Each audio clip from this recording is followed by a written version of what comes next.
Selamat pagi semuanya. Perkenalkan, nama saya Zialisa Pratiwi, mahasiswa Kesehatan Masyarakat dari Universitas Siliwangi. Nah, pada kesempatan pagi hari ini kita akan berbincang-bincang tentang masalah kesehatan dengan Ibu Kristinawati selaku Kepala Puskesmas Bragolan. Mungkin di sini izinkan saya untuk menyapa beliau. Selamat pagi, Ibu. Selamat pagi. Sehat, Ibu? Sehat. Alhamdulillah sehat. Ibu, mohon izin di sini saya akan mengajukan beberapa pertanyaan kepada Ibu.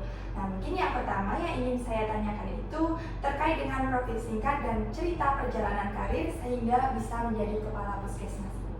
Ya, terima kasih. Perkenalkan, nama saya Dr. Kristinawati. Saya lulusan Fakultas Kedokteran Universitas Diponegoro angkatan 1989.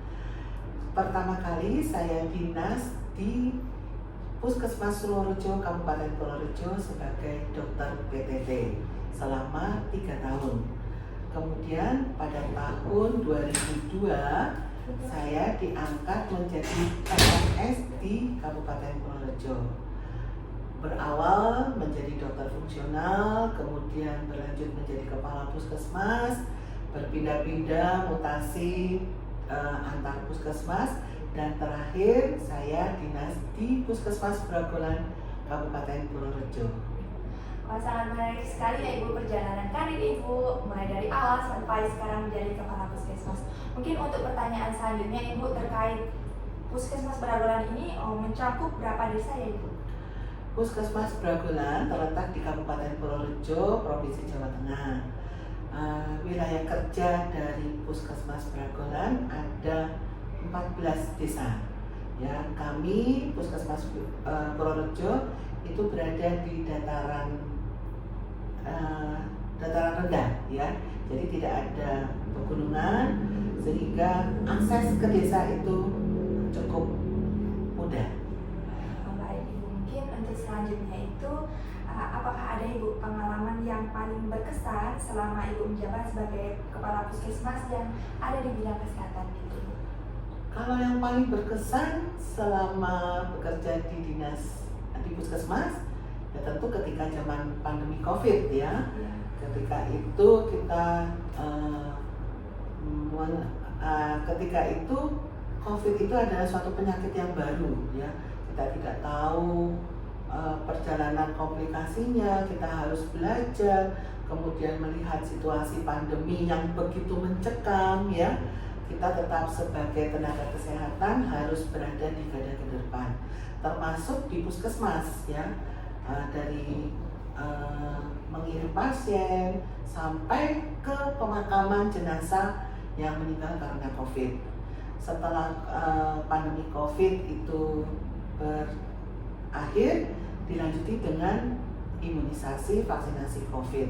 Nah, itu juga ada tantangannya karena beberapa masyarakat ada yang mau divaksin, ada yang tidak mau. Padahal kita puskesmas dan seluruh tenaga kesehatan ditarget harus melakukan vaksinasi kepada seluruh masyarakat Indonesia. Baik Ibu, mungkin untuk pertanyaan selanjutnya, masalah kesehatan yang paling banyak yang ada di Puskesmas Bragolan itu terkait apa saja Ibu? Kalau masalah kesehatan di Puskesmas Bragolan saat ini yang paling banyak itu hipertensi ya, dan kebetulan untuk kinerjanya belum tercapai ya. Karena apa? Karena penyakit hipertensi ini bagi masyarakat itu dianggap penyakit yang sepele. Kadang masyarakat itu tidak merasa sakit, padahal dia hipertensi. Nah, hipertensi ini menjadi program di Puskesmas Bragolan yang harus ditangani ya. Untuk menanganinya harus ada perubahan pola makan, perubahan perilaku supaya hipertensi itu bisa teratasi dan menjadi normal sehingga komplikasi dari hipertensi itu tidak terjadi. Baik Ibu. Untuk selanjutnya Ibu, setelah terdapat masalah kesehatan yang ada di Puskesmas Bragolan, mungkin untuk program atau kebijakan yang telah dilakukan Puskesmas Bragolan ini untuk mengatasi masalah kesehatan tadi itu terkait apa saja? Untuk masalah hipertensi di Puskesmas Bragolan itu sudah dilakukan program kelas hipertensi. Kelas hipertensi ini dilakukan dilakukan di 14 desa wilayah Puskesmas Bragolan tiap bulan. Jadi kami menjemput bola untuk pasien-pasien hipertensi supaya pasien-pasien hipertensi itu bisa berobat rutin, kontrol rutin, dan minum obat secara rutin. Kalau untuk tentang kesehatan ibu dan anak ibu, apakah ada program terkait itu? Oh, ada. Untuk kesehatan ibu dan anak, untuk Puskesmas Bragolan melakukan kelas ibu hamil, kemudian kelas balita, dan bisa melakukan kunjungan rumah kepada ibu hamil yang berisiko tinggi atau ibu nifas yang berisiko tinggi. Jika kendala-kendala yang dihadapi Puskesmas Bragolan tersendiri ini bukan dalam menjalankan program, pasti ada tantangan-tantangan gitu Ibu. Mungkin kesulitan ataupun tantangannya itu apa gitu Ibu? Kadang saking banyaknya program di Puskesmas Bragolan, mungkin masyarakat juga ada yang antusias terhadap program itu, ada yang tidak ya.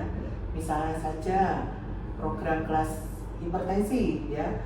Kadang ada masyarakat yang sudah merasa bosan. Jadi antusias masyarakat kadang berubah-ubah ya. Nah, mungkin untuk pertanyaan selanjutnya Ibu, harapan dari Kepala Puskesmas sendiri untuk masyarakat dan juga keberlangsungan dari Puskesmas Bragolan boleh disampaikan Ibu? Puskesmas Bragolan selalu berusaha untuk memperbaiki diri, memperbaiki pelayanan untuk masyarakat ya. Harapannya Puskesmas program yang direncanakan oleh Puskesmas Bragolan dapat diterima oleh masyarakat sehingga bisa menyehatkan masyarakat.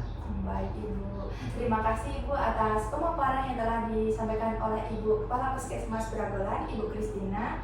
Semoga apa yang Ibu sampaikan dapat bermanfaat dan juga menambah wawasan bagi kami dan juga masyarakat secara umum. Terima kasih juga Ibu atas waktu dan kesempatan yang telah diberikan kepada saya. Pada pagi hari ini, saya Yelisa Pratiwi, pamit undur diri. Wassalamualaikum warahmatullahi wabarakatuh. Terima kasih.